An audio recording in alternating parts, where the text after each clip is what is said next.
میں تو کسی قیمت پر اسے فون نہیں کرنے والی۔ مگر جب پورے خاندان میں باتیں بڑھنے لگیں اور سبھی میرے بھائی کو غلط الزامات سے نوازنے لگے تو میری امی سے رہا نہ گیا۔ کہنے لگی جو بھی ہو میں اب اس لڑکی کو سبق سکھا کر رہوں گی، بھلے ہی میرا بیٹا نامرد ہے مگر یہ بات میں غلط ثابت کر کے رہوں گی۔ میں اس کی شادی دوسری لڑکی سے کرواؤں گی اور اس گھر میں مہارانی بنا کر رکھوں گی تاکہ اسے بھی پتہ چلے کہ اس نے میری تذلیل کر کے کتنی بڑی غلطی کی ہے۔ لوگوں کے سامنے اپنا بھرم قائم رکھنے کے لیے میری ماں میرے بھائی کے لیے دوسری لڑکی ڈھونڈنے لگی، جبکہ بھائی کا تو کوئی بھی اتا پتہ نہیں تھا۔ آخر ایک روز مجھے ان کے ایک دوست سے پتہ چلا کہ وہ ان کے فلیٹ میں کئی ہفتوں سے رہ رہے ہیں، وہاں پر کسی کو بھی جانے کی اجازت نہیں ہے۔ میں نے یہ سنا تو بھائی کے پاس چلا گیا۔ میں ان کے گلے لگ کر رونے لگا تھا، کہا کہ واپس چلیں، مگر انہوں نے صاف انکار کر دیا۔ آخر کار اماں کو کہا تو انہوں نے بھائی کو سختی سے واپس گھر آنے کا کہا۔ اب تو ان کا غصہ بھی کچھ حد تک کم ہو چکا تھا۔ آخر امی کے کہنے پر بھائی گھر واپس چلے آئے اور امی نے صاف صاف لفظوں میں بھائی سے بات کی کہ اگر ایسا کچھ تھا تو تم مجھے پہلے بتا دیتے، کم از کم ہماری یوں تذلیل تو نہ ہوتی۔ بھائی اس کے باوجود خاموش تھا اور خاموشی سے اپنے کمرے میں چلا گیا۔ امی اسی فیصلہ سنا چکی تھیں کہ وہ اب اس کی دوسری شادی کروائیں گی اور کسی ایسی لڑکی سے کروائیں گی جو منہ سے بالکل لب سی لے۔ بھائی کہنے لگا کہ کیوں اپنی مزید تذلیل کروانے پر تلی ہوئی ہیں، میں ہرگز دوسری شادی نہیں کروں گا، نہ ہی پورے خاندان میں ذلیل ہونے کے بعد کوئی مجھے اپنی بیٹی دے گا۔ میری ماں خاموش ہو چکی تھی، اس وقت تو کچھ نہ بولی، مگر اگلے روز جو بات انہوں نے کہی وہ سن کر میرے تو ہوش ہی اڑ چکے تھے۔ اگلے صبح انہوں نے گھر میں کام کرنے والی نوکرانی کو ہم سب کی موجودگی میں بلوایا اور پھر اپنے خاندانی سونے کی انگوٹھی اس کی انگلی میں پہنا کر کہنے لگی، آج سے تم اس گھر کی ہونے والی بڑی بہو ہو، 2 دن بعد تمہارا نکاح میرے عبد الرحمن سے ہے، تمہارے آگے پیچھے تو کوئی ہے نہیں، یتیم ہو، اسی لیے مجھے نہیں لگتا کہ تم اس امیر کبیر گھر کی بہو بننے میں کوئی مسئلہ ہوگا۔ یہ سن کر تو نوکرانی بھی دنگ رہ چکی تھی، جبکہ میں تو حیرت سے پھٹی پھٹی نظروں سے اپنی اماں کو دیکھ رہا تھا۔ اسی روز بہنیں بھی وہاں آئی تھیں۔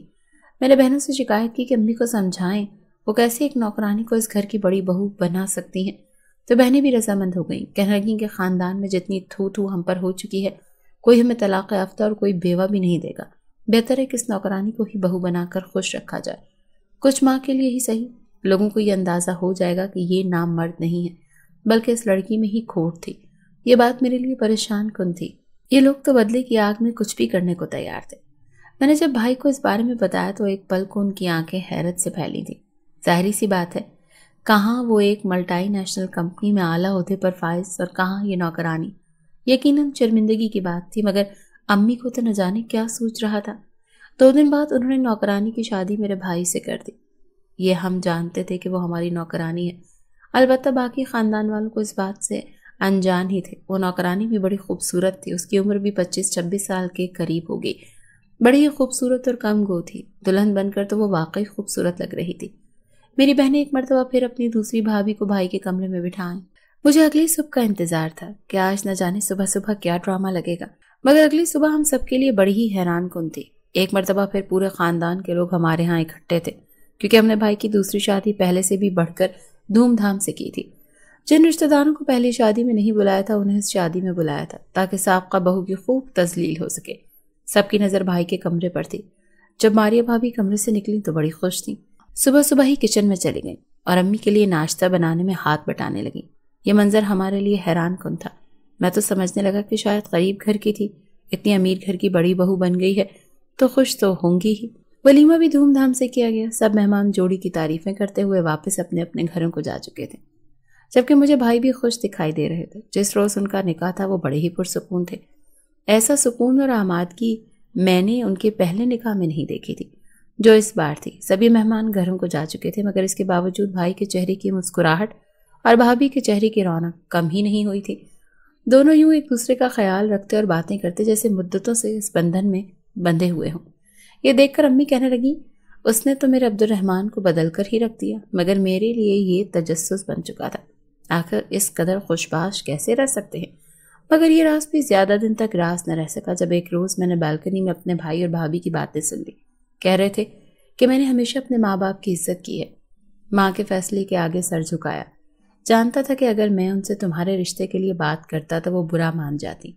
میرے دل میں تمہاری عزت میری خود کی ذات سے بھی بڑھ کر ہے، مگر وہ ذرا پرانی سوچ کی مالک تھی۔ لیکن دیکھو خدا کی کرنی ایسی ہوئی کہ میں آج تمہارے ساتھ کھڑا ہوں۔ یہ سن کر تو میرے ہاتھ سے فائل سی گر چکی تھی۔ بھائی اور بھابھی ہڑبڑا کر میری جانب دیکھنے لگے، جبکہ اگلے ہی پل میں ساری کہانی سمجھ چکا تھا۔ اس وقت تو میں کچھ نہ بولا، مگر اکیلے میں جب بھائی سے اس بارے میں پوچھا تو بھائی کہنے لگے، دراصل اس رات وہ لڑکی خود میرے قریب آنے کی کوشش کر رہی تھی۔ سچ پوچھو تو میں پہلے دن سے ہی ماریہ کی محبت میں گرفتار تھا، مگر ماں کے ڈر سے کبھی کہہ نہ سکا، کیونکہ وہ کبھی بھی میری شادی ایک نوکرانی سے کروانے کے لیے راضی نہ ہوتی۔ لیکن میں کسی اور کے ساتھ رشتہ ازدواج میں بندھ بھی نہیں سکتا تھا۔ میری بیوی نے جب اپنا حق لینا چاہا تو میں نے اسے منع کر دیا کہ مجھے اس رشتے کو نبھانے کے لیے وقت چاہیے، مگر وہ تو ایسی بد دماغ قسم کی عورت تھی کہ وہیں پر شور مچا دیا، کہنے لگی کہ تم تو لگتا ہے نامرد ہو، ورنہ اتنی خوبصورت بیوی کو دیکھ کر بھلا کون نظر انداز کرتا ہے۔ بھائی کی ساری بات سن کر مجھے حیرت ہوئی، واقعی کیا قسمت پائی تھی بھائی نے، جیسی بھی تھی مگر انہیں ان کی محبت مل چکی تھی۔ گھر میں سکون تھا، بھائی بھی خوش تھے۔ کچھ ماہ بعد ماریہ بھابھی حاملہ ہو گئی اور انہوں نے ایک خوبصورت سے بیٹے کو جنم دیا۔ یہ دیکھ کر تو پورے خاندان میں امی کی ناک ایک مرتبہ پھر اونچی ہو چکی تھی۔ پورے خاندان میں امی نے مٹھائی بٹوائی تھی، جبکہ میری سابقہ بھابھی ابھی تک یوں ہی کنواری بیٹھی تھی۔ اب لوگ اسے برا بھلا کہہ رہے تھے کہ یقیناً تم میں کوئی عیب ہوگا جو تم نے اتنے اچھے لڑکے پر الزام لگائے تھے۔ خیر، لوگوں کا تو کام ہی دوسروں کا جینا حرام کرنا ہے۔